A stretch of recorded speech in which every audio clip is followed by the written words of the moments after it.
திருச்செந்தூர் கோவில் சூரசம்ஹாரம் விழாவில் டிஎஸ்பி மற்றும் இன்ஸ்பெக்டர்கள் கையெழுத்திட்ட சிறப்பு பாஸ் அச்சடிக்கப்பட்டு பலருக்கும் கள்ளச்சந்தையில் விற்பனை செய்தது அம்பலமாகியிருக்கு. திருச்செந்தூர் சுப்பிரமணிய சுவாமி கோவில் கந்தசஷ்டி விழாவில் சிகர நிகழ்ச்சியான சூரசம்ஹார நிகழ்வில் 7 லட்சத்திற்கும் அதிகமான பக்தர்கள் பங்கேற்றிருக்காங்க.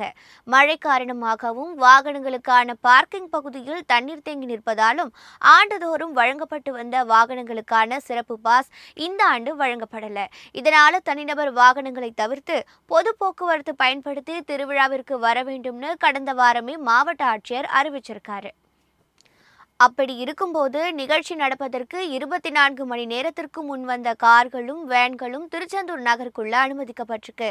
இது எப்படி நடந்ததுன்னு கலெக்டர் ஆராய்ந்த போது திருச்செந்தூர் டிஎஸ்பி மகேஷ்குமார், இன்ஸ்பெக்டர்கள் கனகராஜ், இனோஸ்குமார் ஆகியோர் கையெழுத்திட்ட கார்பாஸ் பலருக்கும் வழங்கப்பட்ட விவகாரம் தெரிய வந்திருக்கு. அமைச்சர், ஆட்சியர், அறநிலையத்துறை அதிகாரிகள் அனுமதியின்றி போலீசாரே தன்னிச்சையாக பாஸ் அடித்து விநியோகித்தது பல்வேறு சந்தேகங்களை எழுப்பியிருக்கு. இதில் 1000த்திற்கும் அதிகமான பாஸ்களை அச்சடித்தது தங்களுக்கு வேண்டியவர்களுக்கும் வெளிநபர்களுக்கும் 2000 ரூபாய் வரை விற்பனை செய்த தகவலும் அம்பலமாகியிருக்கு.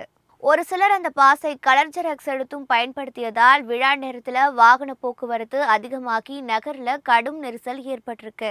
இந்த விவகாரம் தொடர்பாக அறநிலையத்துறை உயர் அதிகாரிகள், கலெக்டர், மாவட்ட எஸ்பி ஆகியோர் நேரடியாக விசாரணை நடத்த வேண்டும்னு பக்தர்கள் வலியுறுத்தியிருக்காங்க.